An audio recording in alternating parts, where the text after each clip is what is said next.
सियासत के मैदान के बाद क्या अब ममता बनर्जी कोर्ट रूम में मोर्चा संभालेंगी? बंगाल कोई बुलडोजर स्टेट नहीं है कहकर दीदी ने कोर्ट में गर्जना तो की, लेकिन अब बार काउंसिल ऑफ इंडिया ने उनकी वकालत के हक पर ही ब्रेक लगा दिया है। आखिर क्या है वो 5 सवाल जिनका जवाब दीदी को देना होगा? नमस्कार, आप देख रहे हैं सम्राट न्यूज टीवी और मैं हूं आपके साथ हर्षिता कनौजी। 14 मई 2026 ममता बनर्जी सफेद साड़ी, काला कोट और कॉलर बैंड पहनकर कोलकाता हाईकोर्ट पहुंची।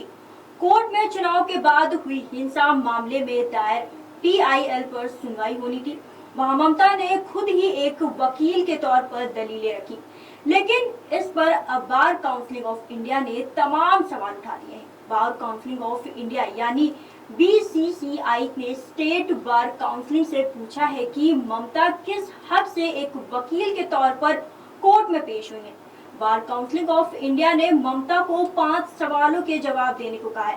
पहला, क्या ममता बनर्जी वकील के तौर पर जिरहर यानी कांग्रेस एग्जामिनेशन कर सकती हैं? क्या बार काउंसिलिंग के पास कोई प्रैक्टिस सर्टिफिकेट या प्रैक्टिस स्टेट रिकॉर्ड अवेलेबल है? दूसरा, क्या ममता बनर्जी बार काउंसिलिंग में रजिस्टर्ड वकील हैं? अगर हाँ तो उनका एनरोलमेंट नंबर क्या है? एनरोलमेंट होने की डेट क्या है? तीसरा सवाल कि क्या ममता का वकालत लाइसेंस अभी भी वैलिड है? चौथा सवाल, क्या CM रहते ही उन्होंने वकालत छोड़ने या सस्पेंड करने की कोई जानकारी दी थी? अगर दी थी तो ऐसा कब हुआ? उसके बाद आवेदन की एक कॉपी भेजें। पांचवा सवाल, क्या बाद में उन्होंने दोबारा प्रैक्टिस शुरू करने की परमिशन ली थी? बता दें कि ममता बनर्जी के इलेक्शन एफिडेविट के मुताबिक उन्होंने 1979 में कोलकाता यूनिवर्सिटी से MA करने के बाद जोगेश चंद्र चौधरी कॉलेज से LLB कोर्स में एडमिशन लिया था। मीडिया रिपोर्ट्स के मुताबिक साल 1982 में उनका LLB पूरा हो गया था। इसके बाद उन्होंने एक वकील के तौर पर प्रैक्टिस भी की। उनका ये करियर ज्यादा वक्त तक नहीं चला क्योंकि वो राजनीति में पूरी तरह से सक्रिय हो गए। लेकिन अब BCCI ने पश्चिम बंगाल राज्य बार काउंसिलिंग को उनकी वकालत से जुड़े सभी रिकॉर्ड और डॉक्यूमेंट्स भेजने के लिए कहा है। इसके लिए BCCI ने 2 दिन का वक्त भी दिया है। BCCI ने कहा है कि सारी जानकारी मौजूदा आधिकारिक रिकॉर्ड के आधार पर ही दी जाए। इसमें नामांकन रजिस्टर, प्रैक्टिस सर्टिफिकेट और रिकॉर्ड, सदस्यता खत्म होने का रिकॉर्ड, दोबारा प्रैक्टिस शुरू करने का रिकॉर्ड, आने जाने वाले दस्तावेजों का रजिस्टर और संबंधित फाइल नोटिस शामिल है।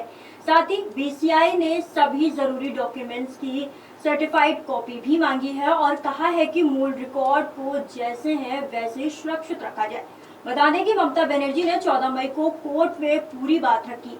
हाई कोर्ट की चीफ जस्टिस सुजाय पाल की बेंच के सामने ममता ने दलीलें पेश की।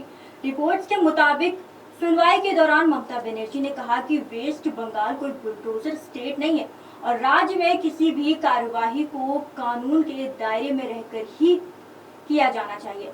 उन्होंने ये भी कहा कि राजनीतिक प्रतिशोध की भावना से मामलों को नहीं देखा जाना चाहिए। वहीं पुलिस ने कोर्ट में कहा कि सभी घटनाएं चुनाव के बाद नहीं हुई है। इसके अलावा सभी मामलों में आरोपियों के खिलाफ ठोस कार्रवाई की जा रही है। ममता की इन दलीलों के बाद अब BCCI ने उनकी वकालत को लेकर तमाम सवाल पूछे। 2 दिन के अंदर ममता इनका क्या जवाब देती है?